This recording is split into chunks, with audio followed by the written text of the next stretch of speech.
Hello, everybody, and welcome to episode 16 of Fallout 4 Mods Showcase. I want to apologize right up front.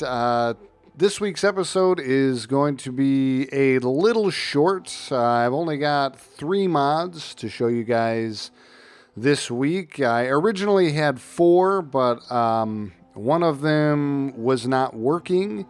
And I unfortunately don't have time to showcase mods and also fix mods that are broken at the same time. Just don't have time for it, and I'm sorry about that, but it's just not anything that can be done about it. And I do also want to say that there are a lot of mods out for the Automatron DLC.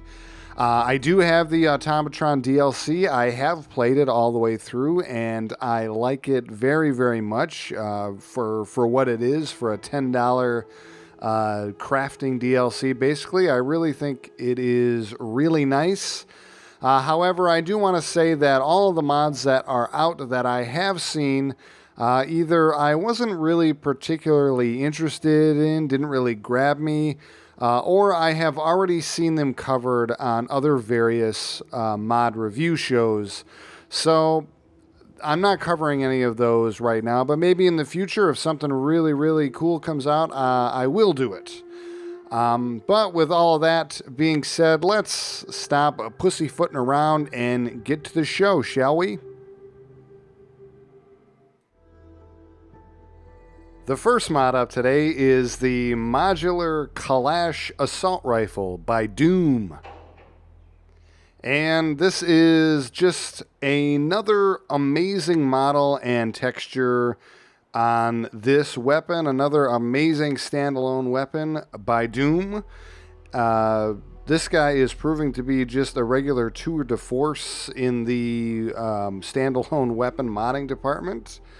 The specular mapping on this is absolutely fantastic. It's shiny and nice looking, but not overly so. It's not, so shiny you can't even look at the dang thing. It just looks really, really nice. And I also really, really like the color of the wood on the stock. It looks really fantastic.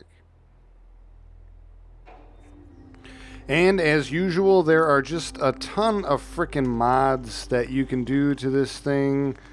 You can obviously put all of your different receivers on it, your hardened receivers, powerful, automatic, non-automatic, and all of that good stuff. You can do long barrels and short barrels, or even stub barrels, and you can even choose whether or not they have a front sight on the barrel too, which is pretty neat. You can also have longer stocks or shorter stocks, or you can even have no stock at all and just have it be a pistol grip, which I thought was a nice addition. But in the crafting department, it is without a doubt the coolest thing is you can change the ammunition, which is really awesome. You can change it from the standard 5.56 to 308 ammunition, or you can even change it to 50 cal ammunition. And then it goes a step further from there. You can even add the legendary perks to the ammunition as well. You can make the rounds explosive or plasma infused. Just really, really ridiculous in the amount of mods that you can put on this rifle, and I like that a lot in my standalone weapons, because that way you can really, really make it unique to your own play style, to your own game. It's not just a flashy looking weapon to add to your game. It really can be as functional or as crazy as you want it to be. It's just another fantastic weapon by Doom, and it's getting kind of to be a regular thing where I show off one of his weapons because they're all just so good. This one is no different.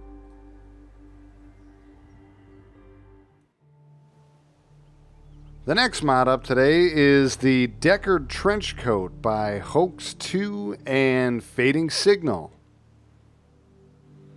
And what this mod does is it adds Deckard's Trenchcoat to the game from the movie Blade Runner.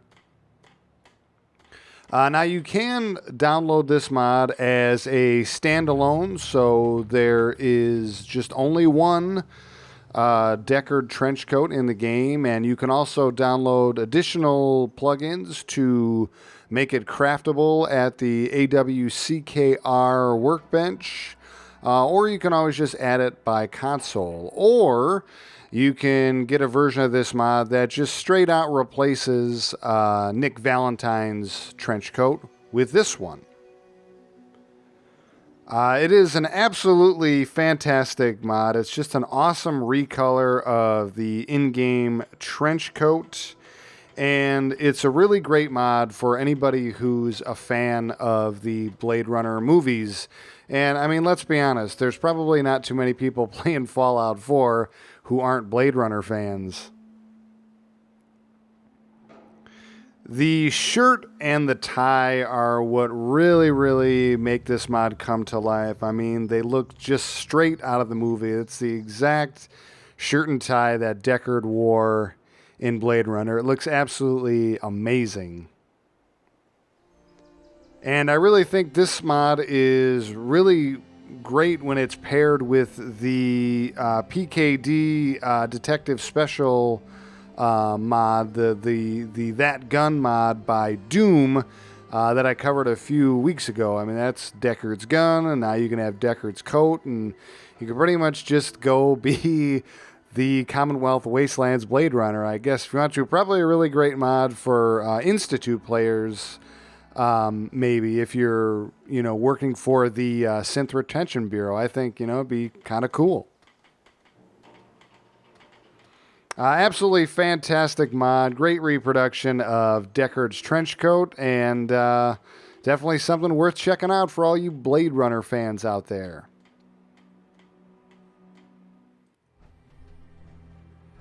And finally this week, I took a look at a new ENB. Specifically, I took a look at Post Happy Days ENB by foreverasir. This ENB is really nice, actually. The depth of field is especially really nice with this ENB. It's very light indeed, and not intrusive at all, which is something I always like to look for in depth of field. I like depth of field, but I don't want it to be so overpowering that it makes playing the game difficult. And this one was right on the money. It was beautiful. This ENB desaturates the colors ever so slightly, and it brightens up the overall image space a great deal. In fact, so much so that the mod author actually recommends using a darker nights mod to go along with it, because in the dark and in the rain, it is definitely considerably brighter. And as we all know, in Bethesda games, the nights and darkness are usually overly bright to begin with, and this brings it up to a point where it's almost sort of ridiculously overly bright at nighttime. So I definitely am in agreement with the mod author here. You might want to use a darker nights mod if you also use this ENB. As far as colorization goes, not only are the colors desaturated, but this mod definitely brings more of a brown, almost sepia tone with it as well. All of the colors blend together almost in sort of a more brownish look entirely. It's kind of a nice look, and it's definitely a great ENB if you're the type of person that maybe was not pleased with the overall brightness of the vanilla game. This definitely takes care of that. It brings all of the colors to more of a medium tone, which looks really nice in the end. All in all, it's really great ENB. It caught my eye on the Nexus pages, and when I put it in game, I was very happy with it. It looks nice. It definitely has a post-apocalyptic dark feel to it, even though it brightens up the game as much as it does. But blending all the colors together definitely makes it feel really bleak. And the depth of field is absolutely excellent. So looks really nice, and it's definitely an ENB that gets my stamp of approval.